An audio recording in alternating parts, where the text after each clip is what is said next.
Alors, je vous souhaite la bienvenue à un nouvel épisode d'Accès MRC. Je m'appelle Vanessa Girard et je reçois aujourd'hui Pierre-Olivier Lustier. Bonjour, Pierre-Olivier. Bonjour. Pierre-Olivier qui a quand même plusieurs chapeaux dans la vie, mais qui est principalement directeur général du CEMR à Dolbeau-Mistassini. Exact. Et c'est là-dessus qu'on va se concentrer quand même aujourd'hui. Donc, le CEMR, pour quelqu'un, mettons, qui n'en aurait jamais entendu parler, qu'est-ce que c'est? Le CEMR, dans le fond, c'est un centre de formation en entrepreneuriat et en gestion d'entreprise pour des entrepreneurs qui sont spécifiquement dans des domaines connexes aux ressources naturelles. Donc, c'est vraiment ça la base. On s'adresse à des entrepreneurs, autant des entrepreneurs qui sont en devenir, donc la relève, si on veut, que des entrepreneurs qui sont en activité. Et le but de nos programmes, c'est d'être capable de développer les compétences des entrepreneurs pour leur permettre d'appliquer dans leur entreprise des bonnes pratiques de gestion.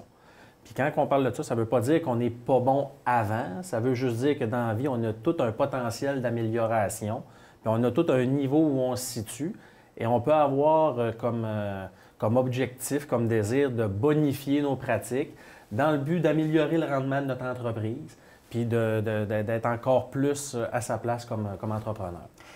Oui, puis je pense qu'on a toujours à apprendre, surtout que, et particulièrement dans les dernières années, ça a changé quand même le milieu avec, bon, la pénurie d'emplois, avec on veut retenir le plus possible nos employés, fait qu'on a toujours des choses à apprendre là-dedans, c'est certain.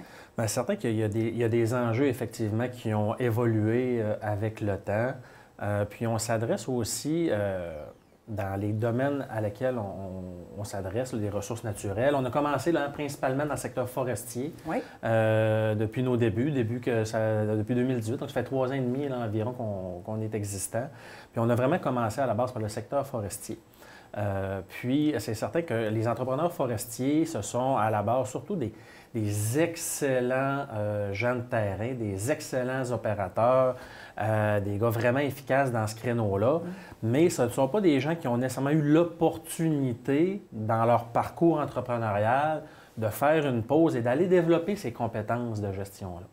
Et les réalités, je vous dirais, sectorielles, puis de plus en plus dans l'ensemble des entreprises, les marges bénéficiaires, les possibilités de se dégager des revenus intéressants, c'est devenu un enjeu de plus en plus quand même difficile. Et pour y arriver, à une certaine époque, on pouvait juste être de plus en plus performant dans l'opération et on réussissait quand même à bien s'en sortir. Mais les réalités d'aujourd'hui font en sorte que c'est limité ce que tu peux tout le temps aller chercher comme plus-value en étant meilleur dans l'opération. Et de là vient l'importance d'optimiser tes compétences au niveau de la gestion. Parce que c'est surprenant les bénéfices que tu peux aller dégager lorsque tu fais juste avoir des meilleures pratiques de gestion dans les différentes sphères de ton entreprise. Donc, c'est pour ça que c'est devenu, je pense, de plus en plus pertinent une organisation comme la nôtre pour aider ces gens-là qui se doivent d'aller se bonifier ces compétences-là, puis qui n'avaient pas vraiment de joueurs dans le milieu qui pouvaient répondre là, aux besoins précis de cette clientèle-là. Et justement, ça ressemble à quoi, votre clientèle? Là? Qui est-ce qu'on retrouve là, sur les bancs du CEMR? Bien, c'est ça. Depuis le début, on avait beaucoup là, des entrepreneurs forestiers. Puis on avait des entrepreneurs forestiers déjà de plusieurs régions du Québec. Parce que CEMR, on ne s'adresse pas uniquement pas à Dolbeau-Mistassini, pas à la MRC, pas au Saguenay-Lac-Saint-Jean. On a vraiment une visée qui est provinciale. Parce que ça donne qu'en foresterie, l'expertise de notre secteur, donc du haut du lac, est vraiment reconnue partout en province. Donc, ça nous permet d'avoir une crédibilité, peu importe dans la région où on va cogner, d'être reconnu puis d'être capable de convaincre rapidement les individus qui ont assurément un avantage à partir de chez eux puis à venir chez nous pour bénéficier de l'expertise de pointe qu'on a avec l'ensemble des intervenants dans le milieu, que ce soit nos professionnels comptables, juridiques, en amélioration continue. Bref, il y a beaucoup de thématiques où les gens d'ici ont une expertise très forte en foresterie. Donc, à la base, c'est beaucoup ces entrepreneurs-là qu'on voit. Et de tout type. Hein? On a eu des entrepreneurs qui étaient plus dans leur début, ça faisait peut-être 1, 2 ans qui étaient réellement entrepreneurs. Qui avaient encore tout à apprendre. On a eu des entrepreneurs qui faisaient 25 ans qui étaient propriétaires de leur entreprise. puis qui voulaient quand même encore essayer d'améliorer leur pratique. On a eu des entrepreneurs qui avaient à la base une formation plus professionnelle, le DEP. On a eu des entrepreneurs qui avaient passé par l'université avant. On en a eu qui avaient 3-4 employés. On a eu qui avaient 50, 60, 70, 100 employés. Donc, on a une clientèle quand même assez diversifiée en type de portrait. Même si on parle encore juste de forestier, on est encore assez éclaté en termes de profil. Puis, qu'est-ce qui est le fun, c'est qu'on a constaté que la formule qu'on a développée, qui, au-delà d'être en mode pédagogique, on mise aussi beaucoup sur le partage entre les entrepreneurs qui vivent l'expérience ensemble. C'est ça qui fait en sorte beaucoup que tous les profils que je viens de nommer là, ils ont tous réussi à gagner quelque chose, à sortir gagnants puis satisfaits de leur parcours chez nous. Mais justement, c'est quoi la formule un peu? Parce que si quelqu'un vient suivre un cours, mais il est d'une autre région, il est de la Beauce, par exemple, est-ce qu'il va devoir être hébergé ici? Comment ça fonctionne? Ouais. Le but, là, c'est vraiment, on mise vraiment sur l'expérience immersive. Donc, on veut sortir l'entrepreneur de sa réalité quotidienne pour qu'il vienne se concentrer vraiment sur une période donnée, vraiment sur son développement de compétences, son programme de formation. Parce qu'on sait, là, être entrepreneur, c'est excessivement prenant. Ça nous habite 24 heures sur 24. Et surtout, quand on retourne dans notre réalité d'entrepreneur, veux pas, tu décroches rapidement de ce que tu fais en formation et tu te reconcentres sur ta poutine quotidienne, tes enjeux, tes tracas et tout ça. Et il y a quelque chose qu'on peut perdre dans ce temps-là sur le développement des compétences. Donc, nous, on invite vraiment les entrepreneurs. Ils arrivent le lundi matin et ils repartent le jeudi en fin de journée. Donc, techniquement, ils rentrent, en rentrant le lundi, ils ne sortent pas de la bâtisse avant le jeudi fin de journée. Donc, ils couchent chez nous, ils mangent chez nous, ils sont formés chez nous. Donc, les journées sont quand même bien remplies. On commence à 8 heures le matin. On a des formations pendant la journée. Le soir, il y a des activités qui sont organisées. On sort un peu du cadre pédagogique parce qu'il faut réussir à se libérer l'esprit un peu de temps en temps dans une formule comme celle-là, mais on garde toujours une formule qui a un lien à bonifier les compétences de l'entrepreneur, que ce soit au sport, que ce soit des activités réseautage, que ce soit des conférences qu'on fait venir sur différentes thématiques, tout le temps reliées à l'entrepreneuriat. Donc, ça change un peu du cadre théorique, ça change un peu du modèle pédagogique, mais il y a tout le temps quelque chose à apprendre, puis il y a tout le temps des discussions entre entrepreneurs qui se génèrent à la suite de ces activités-là. Et bien, les 12 entrepreneurs qui sont là pendant une semaine, c'est là que la magie vient se créer, c'est là que l'esprit de famille se développe et que les liens se font et que les échanges deviennent vraiment riches entre les individus. Parce que veut pas, sont dans les murs. C'est ça le prétexte, ils sont là pour parler de gestion d'entreprise. Donc, même si dans leur réalité quotidienne, ils en croisent d'autres entrepreneurs à chaque jour, mais c'est assez rare qu'ils prennent le temps de s'asseoir pour dire « Toi, là, dans cet enjeu particulier-là de la gestion de ton entreprise, comment tu gères ça? Puis c'est quoi tes défis? Puis c'est quoi les trucs que tu as mis en place? » On ne fait pas ça dans la vie de tous les jours. Ben non. Mais là, ils sont là pour cette raison-là. Fait qu'ils finissent par, veut pas, se partager un paquet de réalités, de vécus, puis de trucs et tout ça. C'est vraiment intéressant, puis ça doit être quand même différent de d'autres formations, justement. C'est assez rare qu'on voit cette formule-là. C'est quasiment comme un séminaire ou une formation, tu sais, j'allais dire un camp, mais tu sais, ça ressemble à ça. Puis ça nous force effectivement à sortir de notre zone de confort un peu. Mais je trouve que ça doit être très attrayant, par contre, parce que c'est rare qu'on voit des formations comme ça. Bien, c'est sûr qu'à la base, le client voit ça toujours comme un enjeu. Me libérer pendant 4 jours, l'entreprise, ça ne vire pas tout seul, c'est demandant. Donc, je ne le cache pas, là, il y a tout le temps un enjeu là pour le participant qui n'est pas venu encore de se convaincre de la plus-value, de se libérer 4 jours pour venir vivre cette expérience-là. Mais chose certaine, une fois qu'ils ont vécu la première semaine, les commentaires sont unanimes sur la richesse que ça apporte. Puis des fois, bien oui, on a une propension provinciale, mais on a également plusieurs clients qui viennent de notre milieu. On a eu des fois des clients qui voyaient leur maison quasiment de la salle de formation. Ils disaient là, c'est parce que c'est pour aller coucher chez nous, je me questionne sur la pertinence de. Mais même ces gens-là se sont forcés à essayer l'exercice. Puis souvent, c'est ces gens-là qui disent c'est nécessaire, puis je ne revivrai pas l'expérience sans cette formule-là, parce que tu perds énormément d'occasions de partage puis de développement avec ton groupe. Fait que oui, c'est un peu différent de ce qui se fait ailleurs. C'est un peu ce qui nous démarque des autres offres de formation, parce que de l'offre de formation, c'est vrai qu'il y en a quand même beaucoup. Mais c'est des gens aussi qui ont une réalité, justement, que c'est difficile de se libérer. Donc, de faire quelque chose plus d'intensif en période immersive, bien, ça s'applique aussi bien à leur réalité opérationnelle qui sont un peu particulières, contrairement à des entrepreneurs qui sont plus tout le temps en milieu urbain ou des choses comme ça. Et là, dans votre cas aussi, de toi et tes collègues, en fait, c'est que là, on reçoit des gens pendant plusieurs jours, plusieurs heures. C'est pas juste comme les gens viennent prendre un cours puis ils s'en vont. Il faut gérer toute la logistique de les héberger, les nourrir. Donc, c'est un bon défi pour vous autres aussi. Bien, c'est sûr que ça demande effectivement une bonne logistique en amont. Mais on commence quand même à être bien rodé après 3 ans d'activité, cet aspect-là logistique. Puis c'est ça qu'on veut. On veut que les clients, quand ils viennent, ils sentent qu'ils n'ont pas à se casser la tête. Un peu comme tu t'en vas dans un resort dans le sud, là, tu veux juste profiter de l'expérience, bien, c'est ça qu'on veut aussi.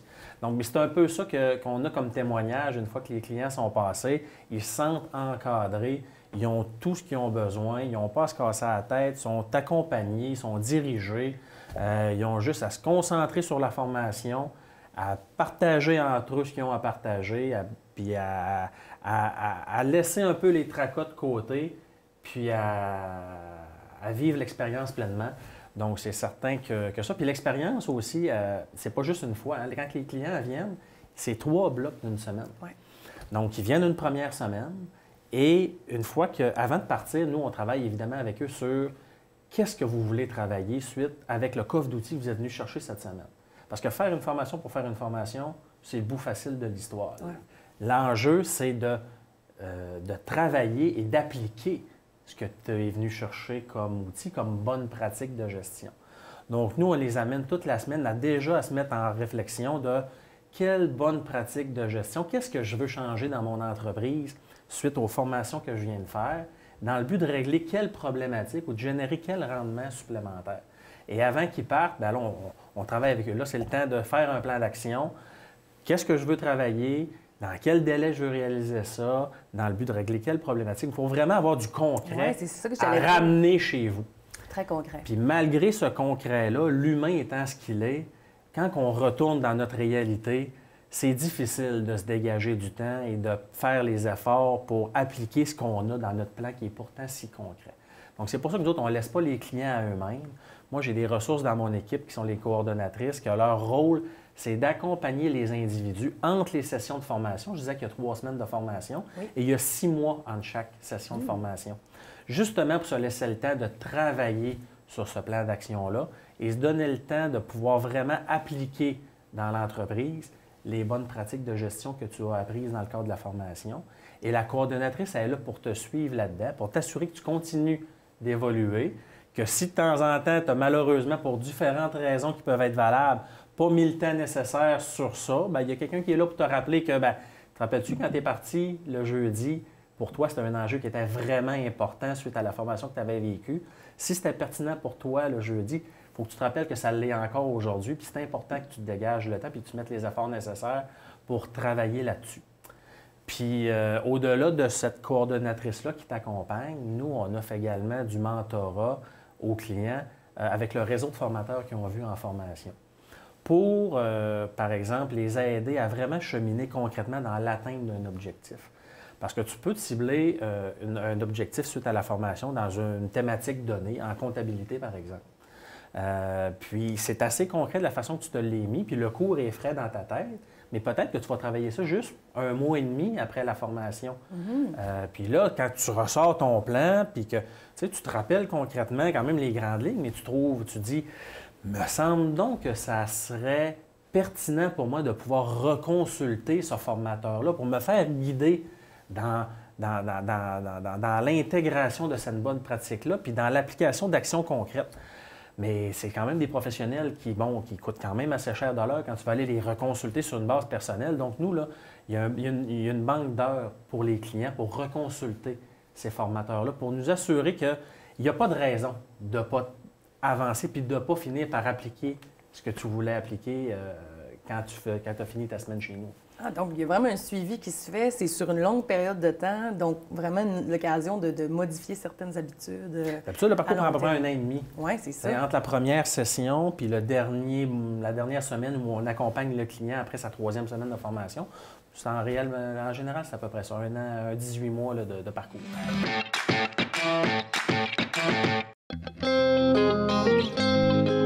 Bonjour et bienvenue à cette nouvelle édition de Nouvelles du Haut-du-Lac.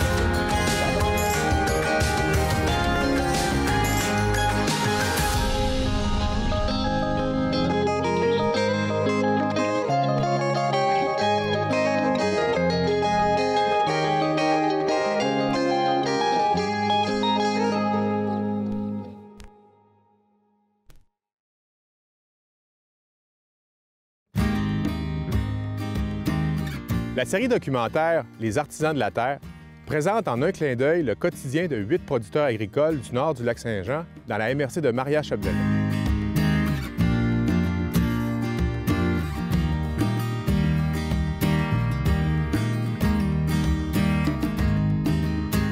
Au fil des saisons, nous rencontrons ces artisans, des fois pour échanger, d'autres fois pour observer, et toujours pour admirer l'effort et la passion qui les habitent dans leur travail de la terre.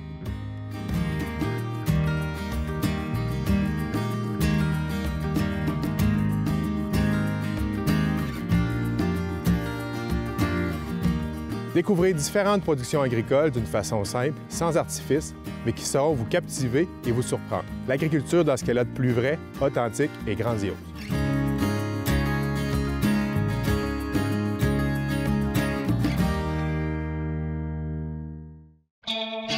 Cet été, la télé du Haut-du-Lac s'en va à la découverte des attraits touristiques de la MRC Maria-Chapdelaine. Avec mes collègues, on va se promener entre Notre-Dame-de-Lorette, Girardville et en passant par Debout-Mistassini, bien évidemment. Touristes gourmands, hébergements, activités nautiques et encore plein d'autres surprises qu'on vous réserve. Embarquez avec moi. Cet été, c'est ma tournée.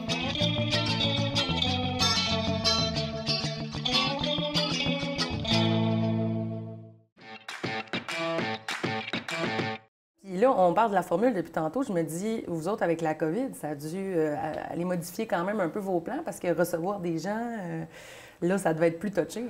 Oui, c'est sûr que ça nous a ralenti, veut pas, dans notre vision de développement. Il y a, entre autres, on parlait de clientèle tantôt. Une des grosses clientèles qu'on cible, c'est les agriculteurs. Ouais. Je n'ai pas parlé beaucoup jusqu'à date, mais c'est vraiment un secteur pour nous là, très fort dans lequel on espère pouvoir faire notre place dans cette grande industrie-là, puis pouvoir être un acteur clé de développement pour eux, puis un beau collaborateur de cette industrie-là qui est quand même déjà pas mal structurée. Donc, entre autres, la COVID, bien, ça a amené ça. On avait des visions de développement pour le milieu agricole qui ont dû être reportées, mais on a quand même fini par être capable de le faire au printemps dernier. Notre premier groupe agricole qui est arrivé, puis on en a eu là, 2 nouveaux qui sont venus. Là, on est à l'hiver, cet automne, oui. puis au début de l'hiver. Donc, ça, c'est un créneau qui continue de bien évoluer. Fait que la COVID a eu des impacts, c'est certain. Je vous dirais qu'on a eu à reporter jusqu'à 10 groupes jusqu'à présent en raison de la COVID. Donc, on parle quasiment d'une centaine de clients qu'on a été obligé de canceller la semaine où ils étaient censés venir, que dans la majorité des cas, on a été capable de déplacer, mais la réalité étant ce qu'elle est, quand un client s'est engagé pour telle semaine puis tu le cancelles, bien là, le travail est quasiment recommencé. Donc, on a perdu, veut pas, quand même de la clientèle par rapport à ça. Mais malgré tout, on a réussi à rattraper quand même une bonne partie des impacts négatifs que ça a engendré. Puis on est quand même encore sur une belle lancée de développement. Oui, parce que vous ne vouliez pas trop aller vers la formation en ligne non plus, parce que ça ne ressemble pas à l'expérience que vous voulez offrir. Oui, exactement. C'est sûr qu'il y a plusieurs entités de formation, évidemment, qui se sont questionnées dans le cadre de la COVID. Bon, qu'est-ce qu'on fait? Totalement arrêté, ça a des enjeux quand même importants. Plusieurs personnes m'ont dit... Est-ce que tu envisages faire de la formation en ligne? On n'a finalement jamais décidé d'aller vers cette optique-là pour toute la formule que j'explique depuis tantôt, qui est notre concept à lequel on tient vraiment. On aurait perdu une grosse plus-value de notre concept de base. Puis, on n'était pas prêt à faire ces choix-là et à perdre ces acquis-là au bénéfice de faire quand même de la formation, mais qui n'aurait pas eu les mêmes impacts chez nos clients. Puis, on voit quand même pour tout ce qui se fait de formation en ligne, c'est sûr que l'individu n'est pas attentif de la même façon. Puis, tu n'as pas évidemment les opportunités d'échange une fois que tu quittes. Là, quand tu fermes ton Zoom, tu es dans ton salon, puis tu repars à ton quotidien. Tu t'en vas pas dans une pièce avec l'ensemble des membres de ta cohorte pour continuer d'échanger. Fait que non, on a décidé de ne pas le faire. Ça nous a amené, comme je disais, là, de la cancellation quand même importante, mais je pense qu'aujourd'hui, ça a été un choix qui a été quand même judicieux. Et là, d'ailleurs, si je ne me trompe pas, ça fonctionne bien pour le CEMR depuis 2018. De plus en plus de formations, de plus en plus de personnes aussi viennent vous visiter pour les formations. Donc, comment vous voyez l'avenir, là, disons, dans les 2-3 prochaines années? Bien, on le voit encore avec beaucoup de défis parce qu'on a encore beaucoup de secteurs à lesquels on veut s'adresser. Puis on a encore beaucoup de gens, on a encore un bon défi de se faire connaître.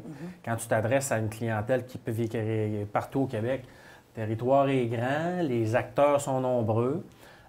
Mais oui, ça va quand même bien. On a une belle progression, une belle croissance. Je dirais que depuis nos 3 ans d'existence, on a augmenté notre nombre d'inscriptions de 500 On a commencé notre première année avec 36 inscrits, une quarantaine d'inscriptions. Puis cette année, si tout va bien, parce qu'on n'est pas en année de calendrier, on est en année financière et on est au 30 septembre. Là. Mais cette année, dans notre année financière actuelle, on devrait certainement atteindre le 200 inscriptions. Donc, qui est quand même une croissance qui est super intéressante. Ce qui nous a amené à devoir ajouter une ressource, entre autres, là, dans notre équipe cette année pour être capable de répondre adéquatement à la demande puis à la croissance de nos activités. Donc, le futur, on le voit. On veut évidemment continuer d'être très présent dans le secteur forestier, puisque c'est notre secteur fort, puis c'est le secteur pour lequel on a été mis en place à la base. On veut continuer de pouvoir offrir nos services à l'ensemble des acteurs sur le territoire québécois. Comme je l'ai dit tantôt, l'agriculture, on veut continuer de faire de plus en plus notre place dans un secteur tellement intéressant puis stimulant avec des gens passionnés qui sont là-dedans. On trouve ça vraiment le fun de travailler avec cette clientèle-là. Donc, pour l'instant, on est principalement dans la région ici. On espère peut-être être capable de vendre, parce qu'on a des beaux succès quand même jusqu'à date avec notre clientèle agricole. On espère être capable d'aller vendre ces succès-là dans d'autres régions aussi. Puis évidemment, il y a les autres secteurs des ressources naturelles qui sont dans notre vision de développement. On parle de l'aluminium, entre autres. Rio Tinto est un partenaire avec nous, officiel du CEMR. Donc, on a des projets avec eux de développer des programmes de formation qui s'adresseraient à la clientèle, les sous-traitants, entre autres, de Rio Tinto. Donc, c'est quelque chose de super intéressant. Il y a le volet minier qu'on regarde, le volet tout agroalimentaire qui est tellement présent chez nous aussi, avec nos microbrasseries, les bleuets, les fromages et tout ça. Donc, c'est tout du monde à laquelle on aimerait être capable d'offrir quelque chose de constructif dans les prochaines années, puis de continuer à faire, évidemment, croître nos activités. Et là, s'il y a des entrepreneurs qui sont à l'écoute et qui se demandent là, comment ça fonctionne, est-ce qu'il y a des périodes d'inscription, c'est quoi les formations? Peut-être donner un petit peu d'informations là-dessus. Oui, en fait, si les formations, là, il y a Des Printemps qui a encore là, un groupe dans lequel on a de la place là, dans la semaine du 9 mai. Donc, principalement les entrepreneurs forestiers, ce groupe-là. Donc, ça, c'est les besoins très, très immédiats. Sinon, il y a de la formation qui se passe quand même de plus en plus tout au long de l'année. Là, on est actif dans la majeure partie des saisons puis des mois de l'année.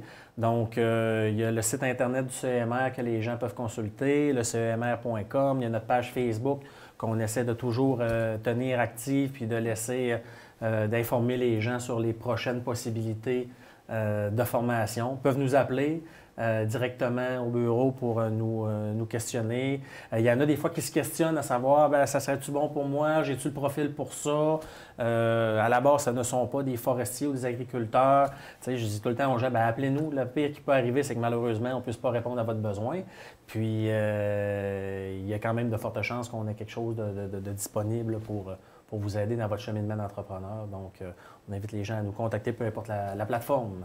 Oui, puis toute l'information est très claire là, sur votre site. Sinon, j'imagine que vous faites un peu de recrutement dans tout le Québec aussi. Vous devez avoir certains réseaux pour aller chercher des entrepreneurs ailleurs. Oui, mais on travaille avec beaucoup de partenaires, que ce soit les associations représentatives, les grandes entreprises, etc. En agriculture, on travaille beaucoup avec Desjardins, entre autres, qui est un partenaire essentiel puis vraiment très important là, dans tout le développement de cette clientèle-là. Donc, oui, plusieurs, évidemment, méthodes pour essayer d'aller faire connaître aux clients notre existence puis lui faire savoir qu'est-ce qu'on peut faire pour lui. Donc, on est quand même pas mal actifs dans ce créneau-là. Bien, merveilleux. Je souhaite vraiment que ça continue dans ce sens-là. Vous avez l'air d'avoir plein d'idées, puis on dirait quasiment trop de choses à faire pour que vous pourriez faire, en fait, pour l'instant. Donc, je pense que ça va aller vraiment en expansion dans les prochaines années. Oui, on essaie surtout de le faire un pas à la fois pour bien faire les choses. On a commencé, on a eu des beaux succès jusqu'à présent, puis je pense qu'on prend le temps de vraiment faire les bonnes réflexions pour être en réponse concrète à un type de clientèle. Puis on va continuer cette démarche-là. Oui, ce n'est pas les projets qui manquent. On va essayer de les faire, de livrer la marchandise comme on le fait là, depuis le début.